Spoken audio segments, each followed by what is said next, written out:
اس کی طرف دعوت، اور جتنے اعمال ہم کرتے ہیں اس سب کا خیر العمل، ہر عمل کا خیر یہ ہے.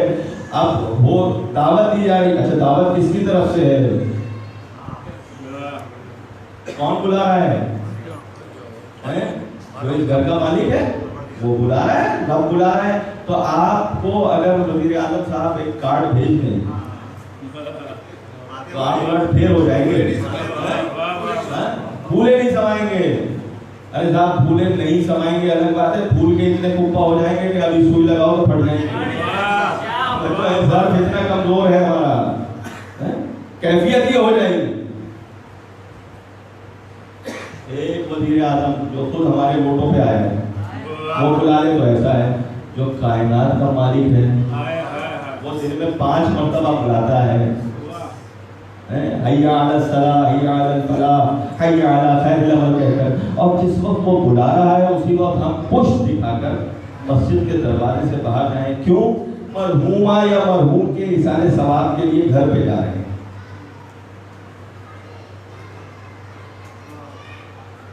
پوری تو نہیں لگ رہی آپ کو؟ کبھی کبھی ہوتا ہے کہ کچھ رسم و رواج ایسے ہو جاتے ہیں کہ جن کو بدلتے ہوئے بھی نہیں بنتا، اس لیے کہ شریعت خواتین کو سائلنٹ کر دو.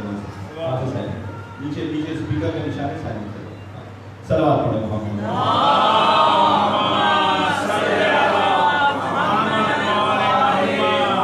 رسم و رواج بدلتے بھی نہیں بنتا، اس لیے کہ شریعت خواتین الگ ہے اور شریعت محمدی الگ ہے.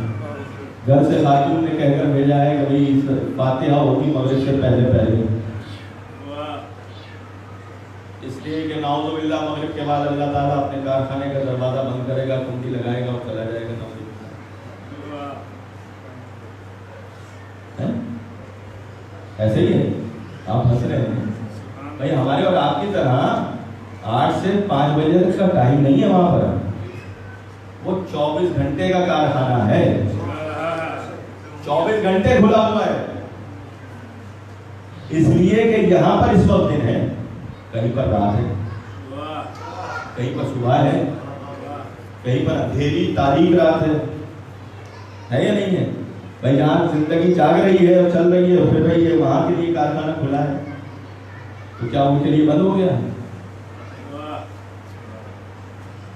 نہیں. ابھی میں بات کروں گا آپ کے فوراً سمجھ میں آ جائے گی. آپ سوتے ہیں نہیں سوتے؟ رات کو 12 بجے سوتے ہیں مثال کے طور پر، اگر بہت جلدی سوئے تو. ورنہ کراچی والے تو 2 بجے سے پہلے بستر پہ گئے سوئے بیٹھے، صبح فجر کے وقت اٹھ گئے، توفی میل آئی ہوئی تو نماز پڑھ لی ہے نا، پھر تھوڑی دیر سو لیے. جتنی دیر آپ سوئے آپ زندہ رہے یا مر گئے؟ زندہ رہے نا بھائی، زندہ رہے تبھی تو اٹھ سکے دوبارہ. یہ الگ بات ہے کہ نصف موت ہے، نصف موت ہے. روح تھوڑی دیر کے لیے گویا الگ ہو جائے. وہ جو آپ سوئے تو سانس لے رہے تھے یا نہیں لے رہے؟ اچھا جاگتے میں بھی آپ سانس ارادے سے لیتے ہیں یا بغیر ارادے کے لیتے ہیں؟ ہر سانس سے پہلے نیت کرتے ہیں میں سانس لیتا ہوں. کارخانہ بند ہوگا تو نہ ہوا چلے گی، نہ آکسیجن کام کرے گی، نہ کوئی چیز کام کرے گی. اگر ہم زندہ ہیں اس کا مطلب یہ ہے کہ اس کا کارخانہ، اس کی دولت قضا، اس کا دارالخلافہ ہر وقت کھلا ہوا ہے. تو پھر یہ قید کہاں سے آئی کہ مغرب سے پہلے ہی فاتحہ ہوگی، چاہے مسجد سے نماز جماعت چھوڑ کر جانا پڑے. یہ وہ رسم و رواج ہیں جو کہیں پر کسی سبب سے کیے گئے. مثال کے طور پہ آج سے 100 سال پہلے روشنیوں کا یہ انتظام نہیں تھا. لوگ گاؤں سے، قصبوں سے، ادھر سے ادھر سے نکل کر آیا کرتے تھے. لہٰذا یہ کہا جاتا تھا کہ بھائی ایصال ثواب کا جو بھی کام ہے وہ سارا رات کی تاریکی سے پہلے کر لیا جائے تاکہ لوگ اپنے گھروں کو ٹائم سے پہنچے. آج تو 1000 واٹ سے زیادہ کی روشنی یہاں پر ہوتی. آج کیا جلدی ہے؟ یہ جلدی اس لیے مزاج میں بن گئی کہ شیطان نہیں چاہتا کہ مومن کو مومن پہچانا جائے. جب آپ نکلتے ہیں نا تو ہمارے برادران اہل سنت دیکھ رہے ہوتے ہیں، وہ دیکھتے ہیں کہ ہمارے یہاں اذان ہوتی ہے تو لوگ دوڑے چلے جا رہے ہیں مسجد کی طرف، اور یہاں اذان ہو رہی ہے تو یہ نکلے چلے جا رہے ہیں مسجد سے۔ کیا چند بوڑھے لوگوں کا ہی کام ہے مسجد میں نماز پڑھنا،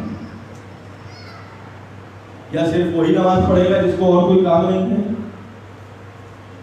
نماز کے لیے میں نے پہلے بھی حدیث آپ کے سامنے آیت رکھی، میں حدیث بھی امام جعفر صادق علیہ السلام سے سوٹ کر دیتا ہوں، یہ بھی ایک رسالہ ثواب کا ذریعہ ہو جائے گا۔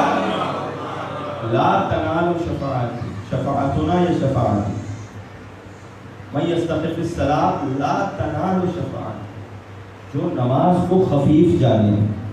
اب خفیف جاننا صرف اتنا ہی نہیں ہے کہ نماز کو اہمیت نہ دے، وقت پہ نہ پڑھے، نہیں، نماز کی صحت کو بھی خفیف جانے کہ یہ صحیح ہے نہیں ہے، غلط ہے یا نہیں ہے، اس میں کیا غلطی مجھ سے ہو رہی ہے، کیا اشتباہ ہو رہا ہے، کیا مسائل ہو رہے ہیں۔ یہ بھی خفت ہے، خفت صلاۃ رکھنے والا اس شفاعت نہیں پا سکتا۔ یہ حدیث تذکرہ ہے۔ اب جو بات اشارے ثواب کے حوالے سے آخری وہ آپ تک پہنچانے کی وہ یہ ہے کہ ہم مجلس ہی کیوں کرتے ہیں؟ اس لیے کرتے ہیں کہ ہمیں یہاں سے، یعنی اس عالم سے، اس دنیا سے، اس زندگی سے اس قبر میں لیٹے ہوئے کو کچھ پہنچانا ہے۔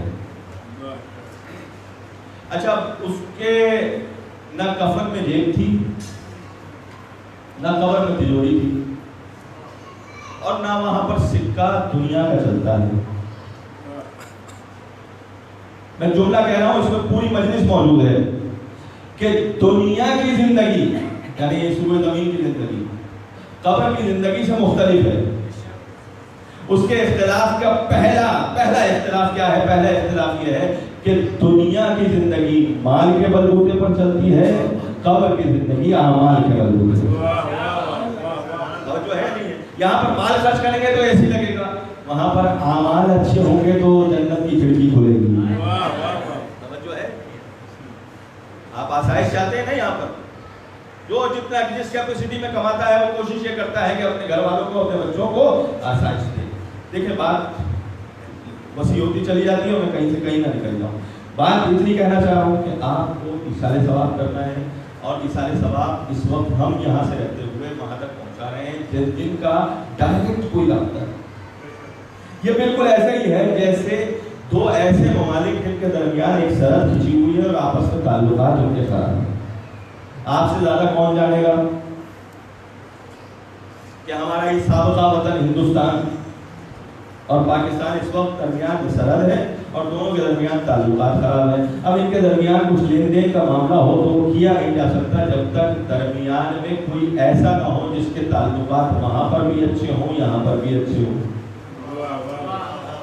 ہے یا نہیں ہے؟ لہذا یو این او نے ایک اصول بنایا کہ اگر دو ملکوں کے درمیان تنازع ہو اور تو تجارت ترک نہیں ہوگی، پھر کیا ہوگا؟ بھئی ہوگا یہ کہ آپ ایل سی کھلوائیں گے ایسے ملک کی ایمبیسی میں کہ جس کے تعلقات وہاں پر بھی ہوں گے، یہاں پر بھی ہوں گے، وہ آپ سے پیسہ لے گا، وہاں سے مال لے گا، مال آپ کو دے گا، پیسہ آپ کو دے گا،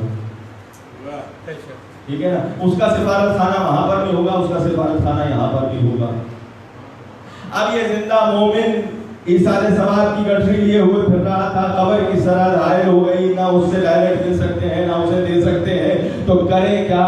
تو پھر کرنے کے لیے بس ایک ہی بات سامنے ہے کہ ایسے کسی کا انتخاب کیا جائے جس کی دنیا میں بھی سفارت ہو، اس کی قبر کے باہر بھی سفارت ہو، اس کے قبر میں لیٹے ہوئے کے ساتھ بھی تعلقات اچھے ہوں، اس کے زندوں کے ساتھ بھی تعلقات اچھے ہوں۔ لہذا جو قبر میں جا لیٹا اگر اس کے لیے مجلس ہو رہی ہے تو یہ اعلان ہے اس بات کا کہ اس کی زندگی میں حسین سے تعلقات اچھے تھے، جو ہے نہیں ہے۔ اور جو یہاں زندہ بیٹھے ہوئے مجلس میں آئے ہوئے ہیں جس کا ڈائریکٹ بھی شاید کوئی رشتہ نہ ہو، وہ بھی آیا ہوا ہے صرف یہ سن کر کہ مجلس ہو رہی ہے تو یہ بتانے کے لیے آیا ہے کہ حسین کے زندوں سے بھی تعلقات اچھے ہیں۔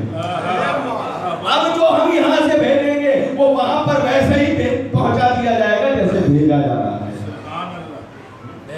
آپ ایک خط لکھتے ہیں اور وہ خط لکھ کر آپ نے سعودی عرب دبئی بھیجنا ہے، اور دبئی بھیجنے کے لیے آپ ایک بورڈ تلاش کرتے ہیں، ایک ادارہ تلاش کرتے ہیں کہ کون سا ادارہ ایسا ہے، کون سی ایسی کمپنی ہے جو اس خط کو ویسے پہنچا دے جیسے میں بھیجنا چاہوں؟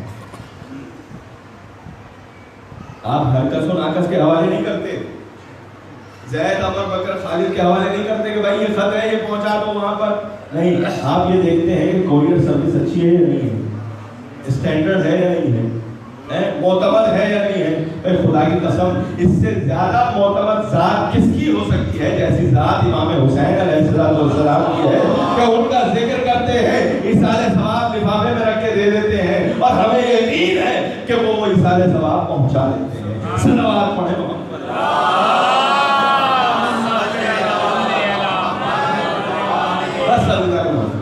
میں نے وہاں سے ذکر کیا آپ کو کہ رسول کی میت ہے، لیکن میت کے معنی انتقال کافی طویل درمیان میں گئے پایا، اس لیے میں اس بات کو دوہرا رہا ہوں۔ میت کے معنی انتقال کے، ایک عالم سے دوسرے عالم میں، اور چونکہ رسول گرامی اسلام دنیا کے اور ما فیہا کے ہر وجود سے افضل ہے سوائے باری تعالیٰ کے، جناب امیر المومنین علی بن ابی طالب علیہ السلام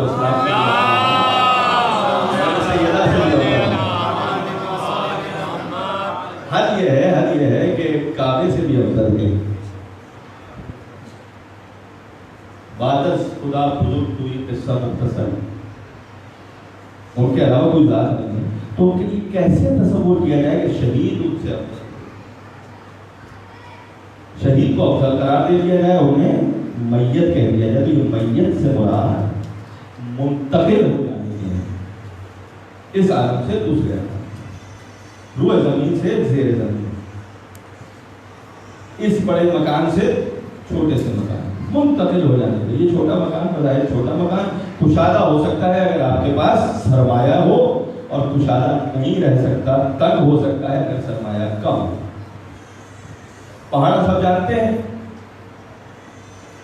پہاڑے کا اصول یہ ہے کہ 10 تک گنا جاتا ہے، اکائی کو دہائی کے ساتھ ضرب دیا جاتا ہے تاکہ دہائیوں میں تبدیل کر دیا جائے، 2 سے لے کر آخر تک یہ اکائی 20 تک کا پڑھایا جاتا ہے، سکھایا جاتا ہے تاکہ پیٹرن بن جائے۔ اب جب پیٹرن بن جاتا ہے تو پھر طالب علم خود یہ اکائی اور دہائی کی کیا کیفیت ہے، بس یہ سمجھنے ذات راہ سمجھ میں آ جائے۔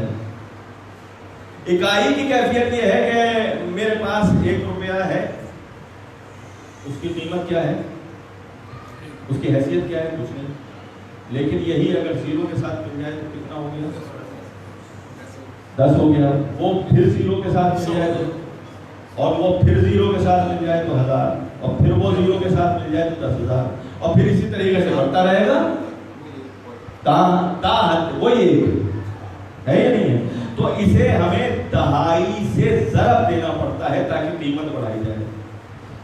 اللہ رب العزت اتنا کریم ہے کہ ہماری ایک نیکی کو 10 نیکیوں کی برابر لکھتا ہے، اور 10 گناہوں کو 1 گناہ کی برابر لکھتا ہے۔ توجہ ہے نہیں ہے؟ نہیں، میں روایت جب وہ کر گزرتا ہے تو اللہ کہتا ہے کہ ابھی نہ لکھو، صبر کرو، شاید میرا بندہ پلٹ آئے۔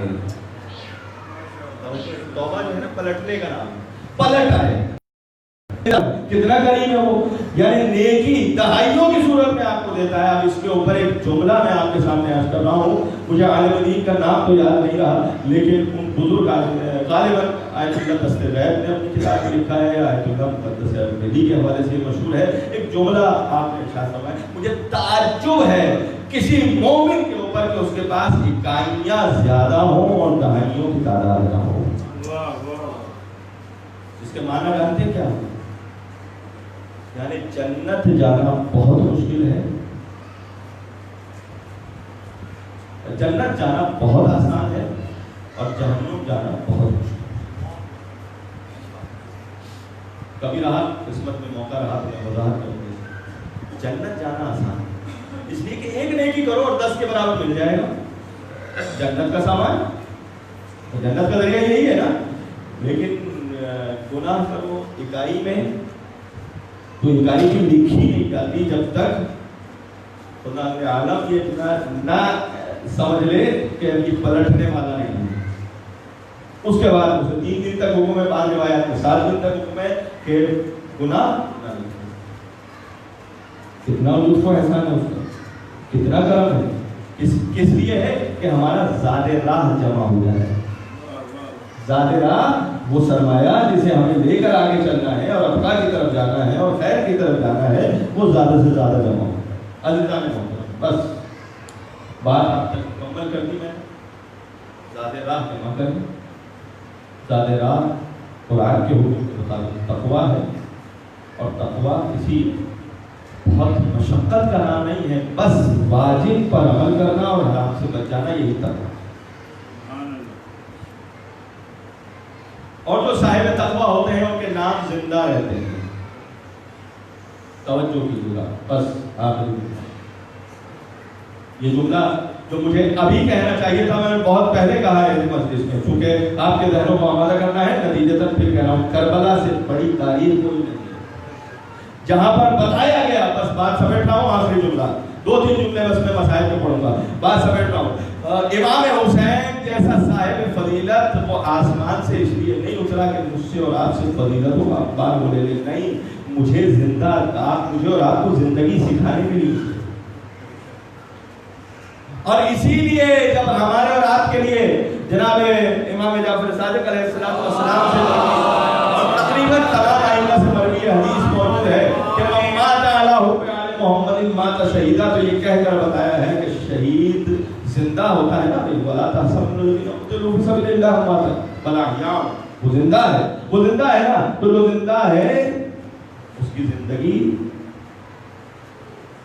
کوئی فنا نہیں کر سکتا. وہ شہید کی طرح ہے. شہید کسے کہتے ہیں؟ ہمارے یہاں 2 لفظ استعمال ہوتے ہیں، ہلاکت و شہادت. لفظ ہلاکت اور شہادت کا استعمال ہم عام مر جانے والے کو شہید نہیں کہتے، لیکن حدیث کی روشنی میں جو بستر عدالت پر بھی چلا جائے وہ بھی شہید ہے یا نہیں؟ مات علی حب آل محمد مات شہید. تو شہید وہ بھی ہے جو بستر عدالت پر مر جائے. جو ہلاکت ہے وہ اسی حدیث کے مفہوم سے مل رہی ہے کہ جو محبت آل محمد میں نہ مرے بلکہ بغض آل محمد میں مرے وہ ہلاک ہے. اب اسے میں اپنے بچوں کو سمجھنے کے لیے، اور بچے ایک دوسرے سے ظاہر ہے کہ گفتگو کرتے ہیں، وہاں تک پہنچے گی بات کہ ہلاکت اور شہادت میں فرق کیا ہے.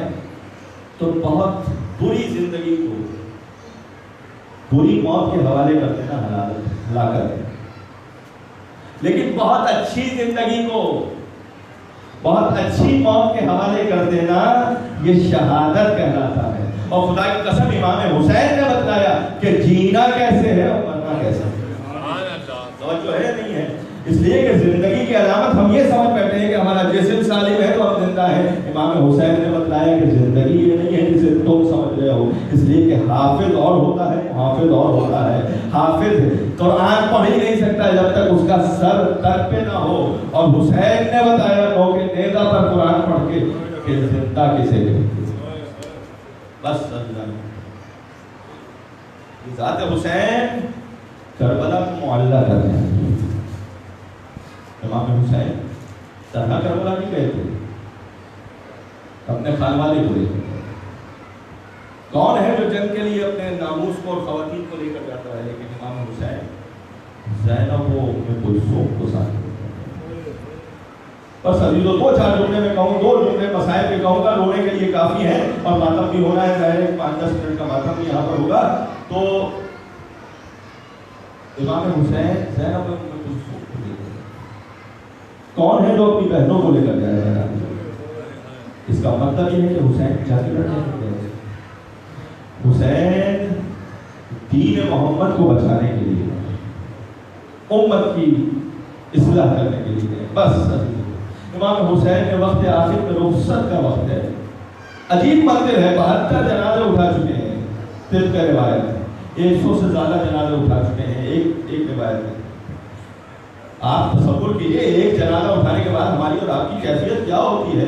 میرا سلام ہو اس حسین پر جس نے صبح عاشور سے عصر عاشور تک 72 جنازے اٹھائے، اور جنازوں میں کچھ معمولی جنازے نہیں تھے، قاسم جیسے بھتیجے کا جنازہ، اکبر جیسے جوان بیٹے کا جنازہ، اور محمد جیسے بھانجوں کا جنازہ۔ جنازے معمولی نہیں تھے، حسین نے وہ جنازے بھی اٹھائے، جنازے لے کر وہاں تک پہنچتے بھی رہے، لیکن جب آخر وقت آیا اور تنہا رہ گئے تو ایک مرتبہ دامن کاٹ کر کھڑے ہو گئے کربلا کے میدان میں، اور ایک مرتبہ آسمان کی طرف دیکھا، مدینے کا رخ کیا، مکے کا رخ کیا، اور ایک بار بیویوں کے خیموں کی طرف دیکھ کر کہتے ہیں یا زینب ام کلثوم علیکن منی سلام، اے میری بہن زینب ام کلثوم آپ پر میرا سلام، آپ پر میرا سلام۔ بس عزیزو آخری جملہ عرض کر رہا ہوں، ودا کے لیے جب گئے نا امام حسین اندر تو بیویوں نے چاروں طرف سے گھیر لیا۔ عزیزو جب ودا کر چکے تو بس آخری جملوں کی تحمت ہے، جتنا گریا کرنا ہے جملے میں کر لیجیے گا۔ ایک مرتبہ زینب کو پاس بلایا، ایک طرف لے کر گئے، بہن زینب مجھے بابا کی آخری وصیت یاد آتی ہے، ایک بار اپنے شانوں سے اس طرح چادر ہٹا کر زینب نے چادر ہٹائی، زینب کا چادر کا ہٹانا تھا، حسین نے زینب کے بازوؤں کا بوسہ لیا، بوسہ ختم ہونا تھا، زینب نے ایک مرتبہ بھیا حسین سے کہا ابا بھیا کیا آپ کو وصیت یاد ہے؟ تو کیا یہ وصیت یاد نہیں کہ بابا نے مجھ سے کہا تھا کہ حسین کو وقت آخر رخصت کرتے ہوئے حسین کے گلو کا بوسہ دینا۔ ایک مرتبہ حسین کو نزدیک بلایا،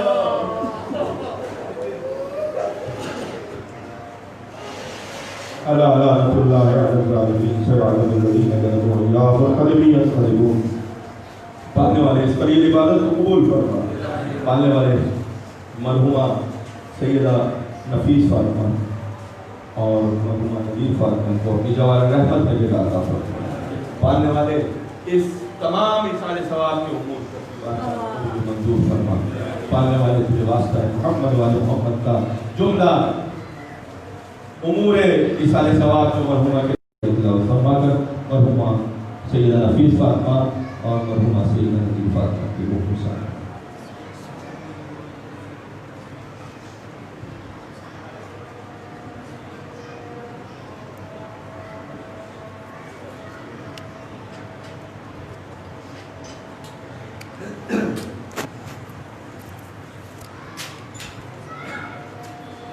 اللهم اغفر للمؤمنين والمؤمنات والمسلمين والمسلمات الأحياء منهم والأموات، تابع اللهم بيننا وبينهم بالخيرات إنك مجيب الدعوات إنك على كل شيء قدير۔